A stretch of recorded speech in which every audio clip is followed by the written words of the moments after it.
The world is a circus, and we are all just spectators. Clowns, dancing bears, and illusionists keep us entertained and distracted so that we will not pay any attention to the truth. Shakespeare's play Twelfth Night, Act 4, Scene 2, is a suitable memorial to modern-day science. To modern science, truth is merely a linguistic joust, and the rules of the illusion are controlled by the adversary, the clown disguised as a clergyman. The innocent Malvolio, imprisoned in darkness, is accused of being insane. Whatever arguments the prisoner Malvolio proffers, Malvolio's answers are neutralized and then turned against him by the rules of the illusionist. It is Malvolio's word against the clown's. But because the clown controls the rules, Malvolio will always lose.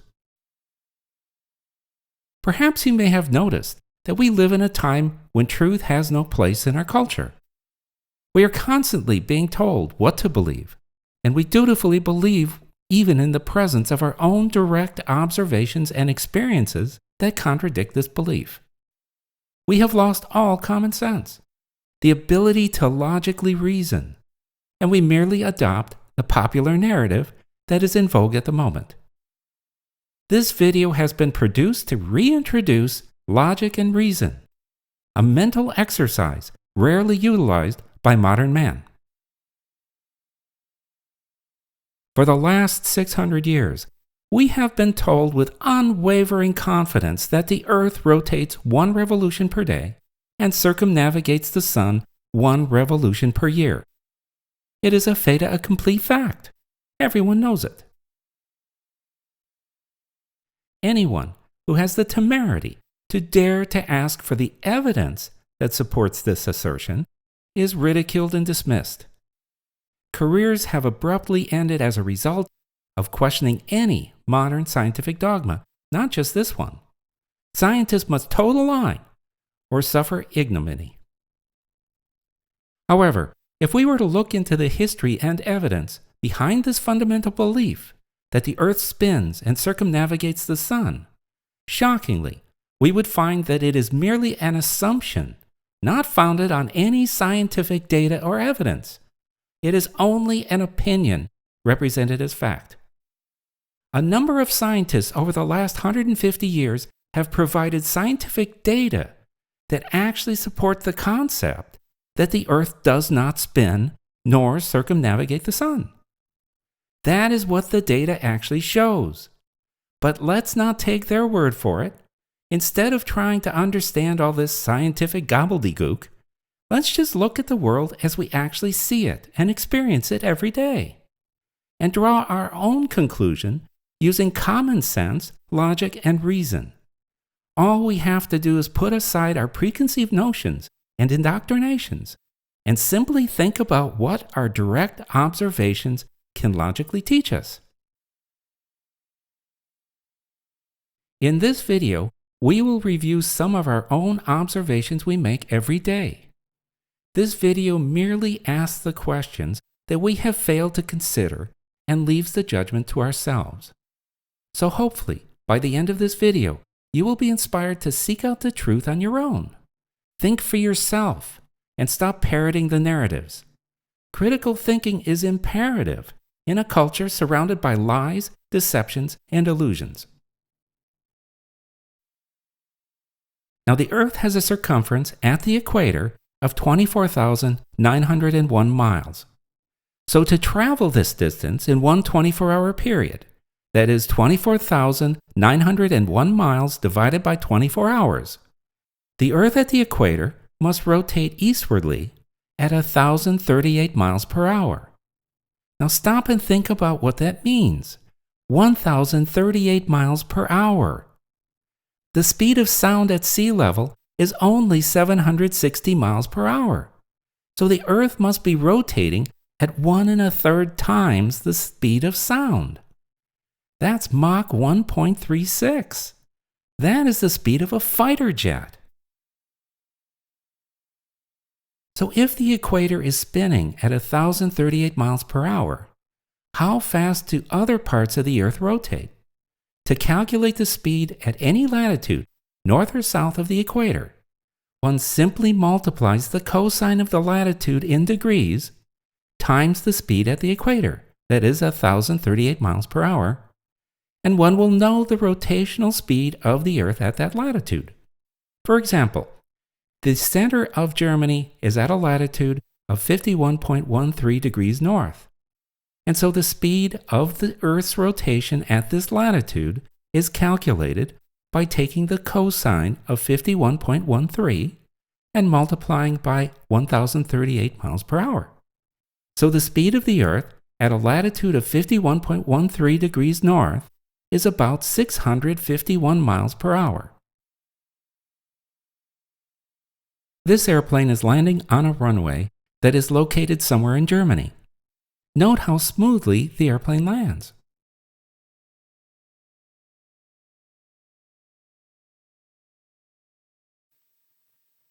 Now the airspeed of this airplane, as it is landing, is just over 100 miles per hour.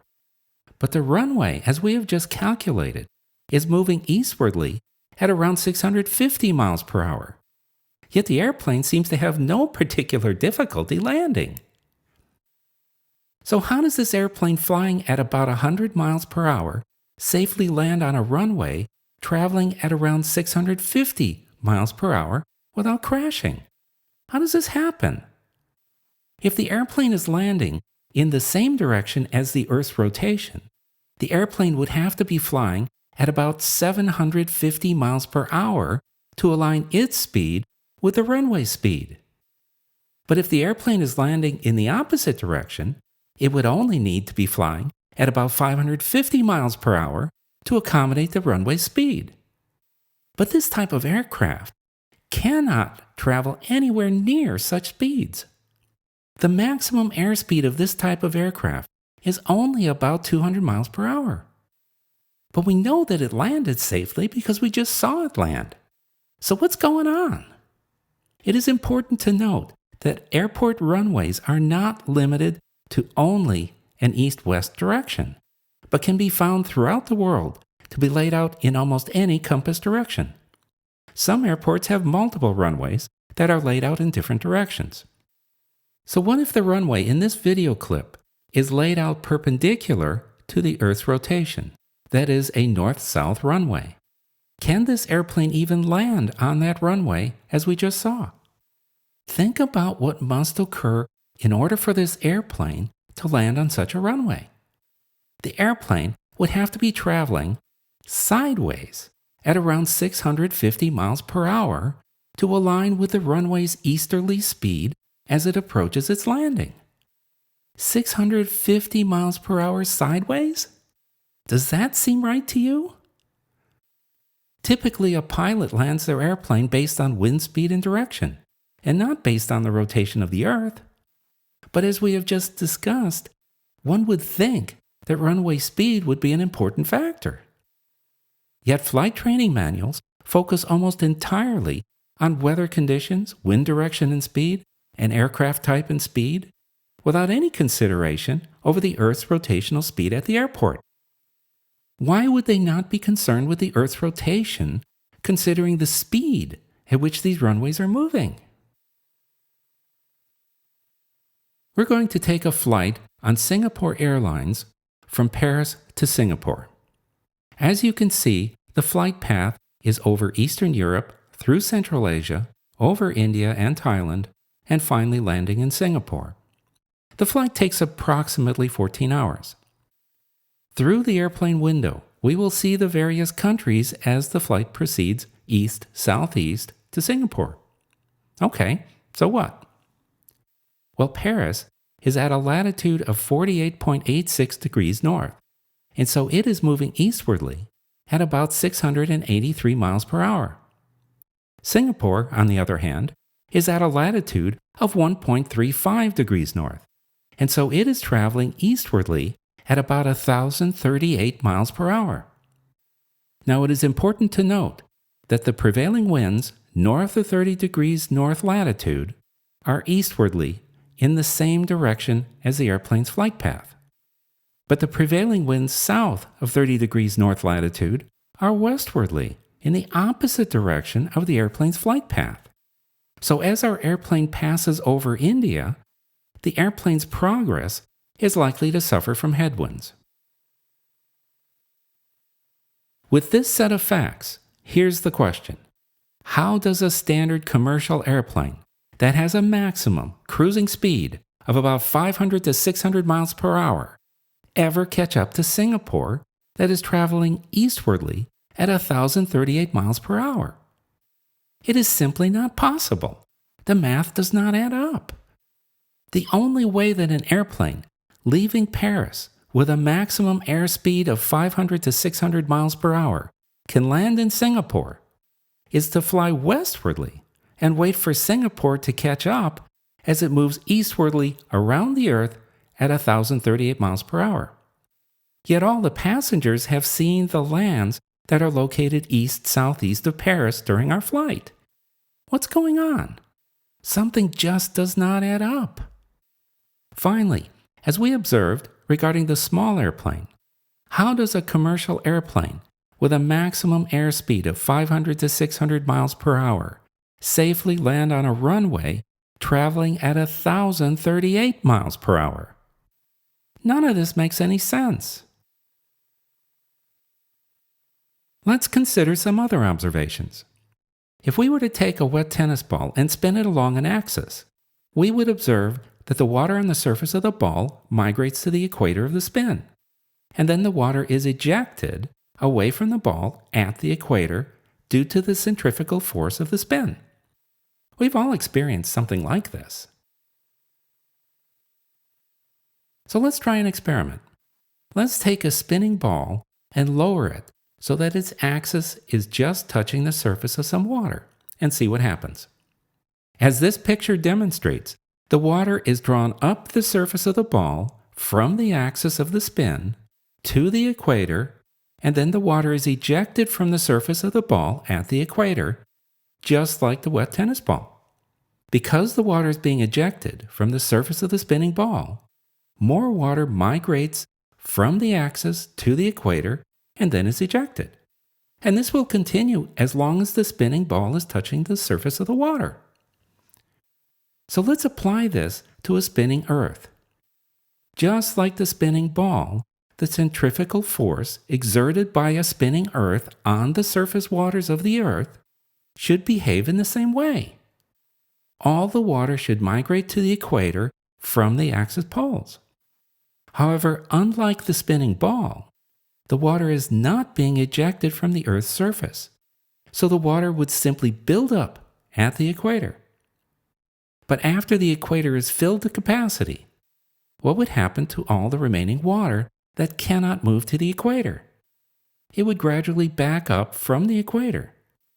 Because of the centrifugal force, we would expect that a constant pressure on the water would prevent it from flowing away from the equator. Thus, we would predict that most of the water would be near the equator, with decreasing amounts of water extending toward the axis poles, which should be almost devoid of water by comparison. Though this is all rather speculative, we have all seen the tidal effects of the moon and the sun on the level of the ocean along the coasts around the world, and we know that there is a lot of water at the North Pole. So why does the spinning Earth not behave like the spinning ball? One would also predict, because of the spin of the Earth, that rivers that did not have a significant elevation change would tend to flow toward the equator, or not flow at all, because the centrifugal force of the spinning Earth would be continually drawing the water toward the equator. Yet there are actually a great many rivers in the northern hemisphere that flow northward, away from the equator. For example, there are more than 48 rivers in the continental US that flow northward, away from the equator. This is a picture of the River Nile and the Red Sea. The River Nile is the longest northward flowing river in the northern hemisphere. So here's the question. Why is the Nile in Egypt emptying into the Mediterranean Sea, and not the Mediterranean Sea emptying into the Nile, heading southward toward the equator? The Mediterranean Sea is fed by the Atlantic Ocean, rain, and a number of rivers. So why doesn't the centrifugal force of the rotating Earth draw the salty Mediterranean Sea up the Nile toward the equator? Unlike the water on the spinning ball, why do we see the Nile slowly meander in the opposite direction to the centrifugal force? The spinning Earth just does not seem to be behaving as it should. Another very similar question comes to mind. Note the direction of the ocean currents on this diagram. How can the ocean currents that flow like rivers in the ocean flow westward and away from the equator in opposition to the centrifugal force of the rotating Earth? Notice that the Earth is rotating eastwardly, yet many of the ocean currents near the equator, where the Earth is rotating at its greatest speed, flow in the opposite direction of the Earth's rotation. Salt water is rather dense. So wouldn't one expect the water would be dragged in the same direction as the Earth's rotation? How can the sea flow in the opposite direction? This is certainly not what one might predict on a rotating Earth. We see the same patterns for the prevailing cyclone tracks around the world. The cyclones move westwardly in the opposite direction of the Earth's rotation and away from the equator. Perhaps the water is just standing still while the Earth is rotating beneath it. But would not the land mass that is moving eastwardly at 1,038 miles per hour be swamped and eroded by the water that is not moving in the same direction and speed? In other words, the equatorial land mass has been plowing into the ocean for millions of years. So why would there be any land mass left at the equator? Shouldn't all the land have been eroded by now? Yet if the water is moving in the same direction and speed as the land mass, then why do prevailing ocean currents and cyclones move westwardly and away from the equator? Can ocean temperatures and wind really overwhelm the effects of the Earth's 1,038 mile per hour rotation? None of this makes any sense. Well, what about air currents? As we can see on this air currents diagram, the prevailing air currents near the equator are flowing westwardly against the rotation of the Earth.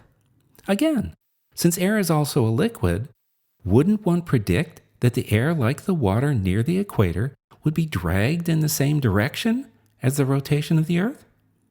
Yet the prevailing air currents near the equator are in the opposite direction of the rotation of the Earth. How can this be? Well, one explanation for this phenomenon is that the air currents are an illusion. Because the air is not moving as fast as the Earth, the air currents only appear to be moving westwardly. It is merely relativity. In the regions nearest the poles, the air mass moves toward the poles faster than the Earth's rotation and so appear to be moving eastwardly. However, as we discussed earlier, the prevailing air currents at 30 degrees north suddenly, not gradually, change from westwardly to eastwardly. And further, the air currents at the poles are moving in the opposite direction of the Earth's spin. How curious! Let's consider the United States, for example. The prevailing winds across the U.S. are eastwardly. Now, New York City is at 41.9 degrees north latitude. So New York City is traveling eastwardly at 772 miles per hour.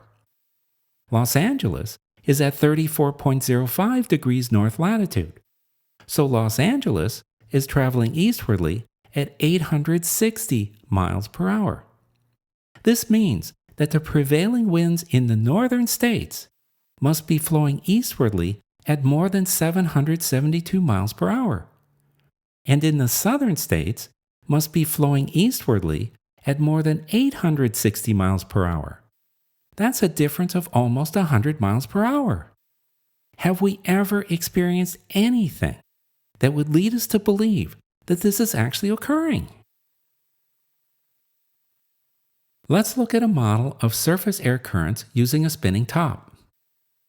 Like the wet spinning ball experiment, notice that the smoke stream is carried along the surface to the equator and then expelled. The air currents on the surface of the spinning top move from the axis poles of the spin to the equator, where the air is discharged from the surface of the spinning top as new air is drawn to the surface at the axis poles. This is easily seen in this picture where the smoke source is placed near the edge of the spinning top. By locating the smoke source at the axis pole, the same result is observed. The smoke stream is drawn from the axis pole to the equator and then expelled. This happens because this is an open system with access to unlimited quantities of surrounding air. The air being discharged at the equator creates a low-pressure environment at the equator, which draws more air along the surface of the spinning top from its axis poles, which creates a low-pressure environment at the axis poles that draws air from the surroundings, thus continually feeding the airflow to the equator. Unlike the spinning top, the Earth is a closed system. In other words, the air is not discharged from the surface of the Earth into space, but is retained on the surface of the Earth. Yet, like the spinning top, we would predict that the surface air currents of a spinning Earth would similarly draw the Earth's air from the axis poles toward the equator. But because the air is not discharged from the Earth, what would one predict should happen? With the air being evacuated from the axis poles and building up at the equator, high pressure and low pressure environments would be produced. High pressure at the equator and low pressure at the poles. So the low pressure at the poles would draw air to the axis poles from the high pressure air at the equator, thereby compensating for the pressure differences. However, the spin of the Earth would again draw air along the surface of the Earth back to the equator. Thus, a north-south air circulating loop would likely result, as illustrated in this diagram. So why don't we observe this phenomenon on the Earth? Let's consider some other common observations. Here is a raptor soaring above the ground in search of prey. We see hawks and other birds doing this all the time. But if the land is moving eastwardly at hundreds of miles per hour, how can the hawk dive down and catch its prey? Is the prey really moving away from the soaring hawk at speeds faster than the soaring hawk can catch them? If so, then how does a soaring hawk ever catch its prey? They would all starve. Perhaps the hawks have to wait until the prevailing wind speed at high altitudes is the same as the ground speed in order to hunt. But how would they know that the conditions are just right to hunt from high altitudes? Rather than soaring, wouldn't they just hunt close to the ground? A skydiver will typically jump from an airplane at about 10,000 feet. The skydiver will watch the Earth moving ever closer, and many skydivers are so skilled that they can pick the exact spot where they intend to land. But no skydiver has ever reported that the Earth moves so rapidly eastwardly that the skydiver cannot pick their landing site. Further, how far east would a skydiver have to jump in order to land near the landing site, moving at 700 to 800 miles per hour? And how does the skydiver land safely on the ground that is moving at that speed? Yet we have seen skydivers come to a complete stop just before they land, so that they land standing upright. Like pilots, skydivers take into consideration weather conditions, wind direction, and speed, but never consider the Earth's rotational speed. Well, let's consider hot air balloons. This short video has been sped up because the balloons move so slowly. Notice how the balloons that have their baskets sitting on the ground near Cappadocia in northern Turkey are standing upright. There's no indication that they're being dragged by the ground eastwardly at 800 miles per hour. Why aren't the balloons leaning over, away from the direction of the ground's movement? Also, note how the balloon that is aloft is just floating nearby, without being left behind, while another balloon gently lifts off from the ground. Does it look like the ground is moving at 800 miles per hour? So like the ground, is the air at ground level and the air at 2,000 feet both moving eastwardly at 800 miles per hour? Or is it that the air and the ground are not moving at all? None of these examples show any signs that the Earth is rotating eastwardly at 600 to 1,000 miles per hour. So why is everyone so convinced that it does? The experts have been telling us for over 600 years that the Earth is rotating, but everywhere we look, we can see that the Earth cannot be spinning. Certainly not at the speeds that the experts require to rotate. The only rational logical conclusion is that the Earth cannot be spinning at 1,038 miles per hour at the equator. But if the Earth is not spinning at 1,038 miles per hour at the equator, then it cannot complete one rotation every 24 hours. Again, why is everyone so convinced that it does? Without getting into a great deal of scientific data and analysis, there is a viable alternative model for the universe.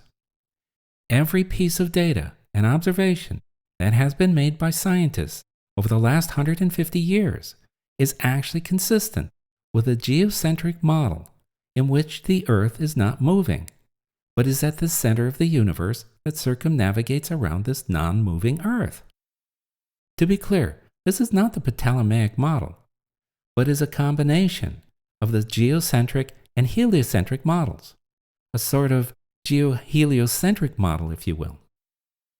This and the following two diagrams illustrate such a geocentric model. The Sun circumnavigates around the Earth once per year following the ecliptic plane, which is colored gold in this diagram, and is at a 23.5 degree angle to the Earth's celestial equatorial plane, which is in blue. Because the Sun annually follows the ecliptic plane, the Earth experiences the seasonal changes as shown on the diagram. Now the Moon, as shown in this diagram, circumnavigates around the Earth once every 29.5 days, following its own lunar orbit plane that is tilted at a 5.1 degree angle from the Sun's ecliptic plane, or a 28.6 degree angle from the Earth's celestial equatorial plane, not shown in this diagram. Finally, the entire ecliptic plane, shown in blue in this diagram, and the lunar orbit plane, which is not shown, rotate around the Earth once per day, thereby producing the daily sunrises, sunsets, moonrises, and moonsets. Next, the planets of our solar system, illustrated by the three pink orbs in this diagram, each circumnavigate around the Sun, and thus in the company of the Sun, that is our solar system as a group, then circumnavigates around the Earth as the Sun follows the ecliptic plane. Finally, the rest of the universe circumnavigates around the stationary Earth once per day. This geocentric model is totally consistent with all the known celestial movements, planetary movements, and other observations and measurements that have been made over the last 150 years. So why do the vast majority of physicists and astronomers refuse to even consider this possibility? One clearly stated reason, expressed by many of these scientists, is that if this geocentric model is true, then Earth is not one of billions of planets, but is special. And if the Earth is special, then humans are special. Suddenly, the biblical account of the creation of the Earth, the universe, and life must be considered as a viable possibility. But this possibility is so abhorrent to these scientists that they refuse to even consider this possibility, and will believe and assert as true any other explanation, regardless of how outlandish and untestable the theory. Anything goes as long as it does not involve a creator God, is their mantra. Modern science lives in a world of logic fallacies that are used to support preconceived notions of reality. Rather than start with the data and evidence and then try to ascertain what are the possible causes that could produce this data and evidence, they assume one cause is the true cause, and then if they obtain any data or evidence that is consistent with or predicted by that assumed cause, they declare that the assumed cause is the one and only true cause. There is typically no consideration that any other cause is possible. Other causes are only considered after the preferred cause is proven to be false. This clear bias is an example of a begging the question fallacy, in which the truth of the conclusion is assumed in the premise. It is very common to see contradictory data ignored or rejected by scientists because it challenges established scientific theories that are believed to be true and are sacrosanct. In practice, they often go so far as to forcibly prevent any and all discussions regarding any other possible causes behind this data and evidence, and reject, dismiss, or ignore any contradictory evidence and data that challenge their beliefs. However, when such data and evidence cannot be ignored, they will make additional assumptions and add complexity to their mathematical equations in an attempt to explain away this data. The cardinal rule is that all sacrosanct theories must be upheld at all cost. For example, many modern explanations of weather patterns and other observations on Earth start with the prevailing assumption that the Earth rotates. For example, the Coriolis effect starts with the assumption that the Earth is in a rotating frame of reference. The Coriolis effect is used to explain why, when an object is launched directly south, it lands at a spot west of the intended target. The Coriolis effect is based solely on the assumption that the Earth is rotating eastwardly. From this assumption, scientists proceed to derive certain mathematical equations to explain their observations. But these equations are only applicable to a rotating Earth frame of reference. If the Earth is not rotating, then these equations have no application to Earth at all. To put it simply, they assume the Earth is rotating eastwardly. Then when the object lands west of the target, they conclude that it is because the Earth is rotating eastwardly. However, this is not proof of the assumption that the Earth is rotating, but is a begging the question logic fallacy, because it assumes the truth of the conclusion. And all other possible causes, such as air density and friction, wind speed and direction, Earth and space gravitational forces, ether currents from space, to name just a few, are never considered, much less tested. One cause is assumed, and that cause is the only acceptable explanation. This also applies to the validation of scientific theories. The way that the scientific method is applied in today's scientific inquiries is in reality a cause-effect reversal logic fallacy. Logically, if in effect an observable phenomenon that is mandated by a cause is false, in other words, it doesn't occur, then one can legitimately, logically conclude that the cause is false as well. In other words, if a cause requires that a certain effect must occur, but the effect does not occur, then it is legitimate to conclude that the cause is not true. However, the reverse of this, which is continually invoked by the modern scientific method, is not logically valid. That in effect a phenomenon is observed is not a legitimate reason to conclude that the assumed cause is the actual true cause. While the observed effect, the phenomenon, may be consistent with the causal theory, it does not prove that that effect, that phenomenon, could only have resulted from the hypothesized cause. Concluding that the cause is true just because the effect is true is a cause-effect reversal logic fallacy. The observed effect, the phenomenon, may be the result of a completely different cause or multiple causes.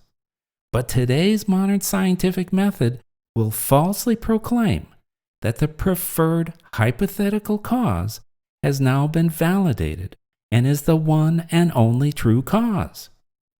There are a plethora of examples that illustrate the application of this fallacy in modern science. However, logic requires that causation cannot be assumed. It must always be proven. But today's application of the modern scientific method ignores this logic principle. Theoretically, the scientific method should be a useful tool for finding the truth. But the problem with the modern application of the scientific method is that the burden of proof has been shifted to the denier. In other words, the hypothetical cause is assumed true until disproven. Many modern scientific theories acquire legitimacy and even become sacrosanct dogma long before there is any data or evidence of any kind to support the theory. In fact, many modern scientific theories have become sacred truths, even though it is impossible to ever obtain any causal data or evidence to evaluate the theory. The theories are simply declared truth, and any data or evidence that may arise must be made to fit the accepted theories or be rejected or ignored. For example, Albert Einstein generated his relativity theories in an attempt to explain away a number of critical scientific experiments that produced data that was inconsistent with the modern scientific heliocentric theories of the universe. Einstein declared that a critical component of his theories is that space was not filled with an ether, as proposed by many scientists for centuries, but is actually a vacuum. Einstein declared that the ether does not exist. Though there is no data to support this declaration that space is a vacuum, this is still the sole prevailing belief. Yet NASA has recently reported and published recordings of the sounds produced by planets, distant galaxies, and even a proposed black hole. If space is a vacuum, then how do these vibrating sound waves travel through this vacuum so that they can be recorded by NASA? Sound can't travel through a vacuum. Yet everyone continues to assume and advocate that space is a vacuum. Edwin Hubble was a renowned astronomer of the 20th century. The Hubble telescope is actually named after him. Hubble's own words exemplify how the scientific method is misapplied by modern science. In 1937, Hubble presented his data regarding his observations of the distribution of nebulae in space and discussed the data's relationship with Einstein's relativity theories. Hubble reported that, quote, "Thus the density of the nebular distribution increases outwards, symmetrically in all directions, leaving the observer, who is on Earth, in a unique position. Such a favored position, of course, is intolerable. Moreover, it represents a discrepancy with the theory, because the theory postulates homogeneity in the universe." So Hubble's data demonstrated that, quote, "the density of nebular distribution increases outwards, symmetrically in all directions," unquote, which he stated would mean that, quote, "such a condition would imply that we occupy a unique position in the universe, analogous, in a sense, to the ancient conception of a central Earth," unquote. However, Hubble further stated that, quote, "such a hypothesis cannot be disproved, but it is unwelcome and would be accepted only as a last resort," unquote. Finally, in the end, Hubble admitted that, quote, "we seem to face, as once before in the days of Copernicus, a choice between a small, finite Earth-centered universe and a universe indefinitely large, unquote. But Hubble was clearly predisposed to reject an Earth-centered universe model in favor of a hypothetical, relativity theory-based heliocentric model, and proposed additional mathematical terms to restore homogeneity to the universe, quote, to escape the horror of a unique position and the departures from uniformity, unquote. Since the lectures in 1937, a great deal of additional new data and evidence has been obtained that further confounds Hubble's preferred relativity heliocentric theory, and like Hubble, most of his colleagues continue to this day to put the sanctity of the heliocentric model and relativity theories above anything else. The point here is not to ascertain whether Hubble and his colleagues are correct or whether the data can be satisfactorily explained away. The point here is only to illustrate their bias, intolerable, unwelcome, only as a last resort, a horror that dominates their analysis and thinking. Their words betray a failure of objectivity, and little has changed since then. There are many examples of modern scientific theories that are held as sacred truths, many of which can never be tested for validity, and yet they are continually asserted as true and held sacrosanct. This is enforced by some very perverse incentives. Sadly, modern scientific communities have created incentives that drive scientists to conform to established, accepted theories rather than generating and analyzing data and evidence to determine what is the truth. The scientist who can provide support for an accepted hallowed theory obtains fame, glory, and funding. So the incentive is not to obtain data and evidence that can lead to the truth, but to obtain data and evidence that supports that the sacrosanct theory is true and correct. It is very common to find scientists modifying, selecting, or even fabricating data to achieve this goal of validating sacred theories in order to obtain fame, glory, and continued funding. When a scientist is caught engaging in such behavior, the scientist suffers no serious ramifications. But any scientist that contravenes or even questions the validity of a sacrosanct scientific theory will be castigated and expelled from the scientific community. They will be unable to publish their findings and will no longer receive any funding for their research. Careers have abruptly ended even before starting for having such heinous thoughts and questions about a hallowed theory.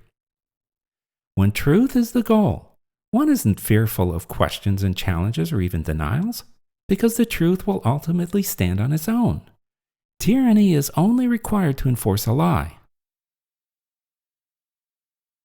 So is there any wonder that the truth is such a rare commodity in today's world? At the end of the 1962 movie, The Man Who Shot Liberty Valance, as he burned the reporter's notes, the Star newspaper editor, Maxwell Scott, aptly opined, quote, "When the legend becomes fact, print the legend," unquote. Disgracefully, scientific legends are continuously propagated as fact in today's world. So it is absolutely critical to return to the underlying assumptions that form the foundation of these scientific theories and explanations, and assess the validity of these assumptions before giving these theories and explanations any credence. And then we must stay vigilant to avoid falling for the cause-effect reversal fallacies that are so commonly used to justify the claims of modern science. Fortunately or unfortunately, the burden now falls on us to discern the truth, because sadly, the scientific community cannot be trusted to tell us the truth.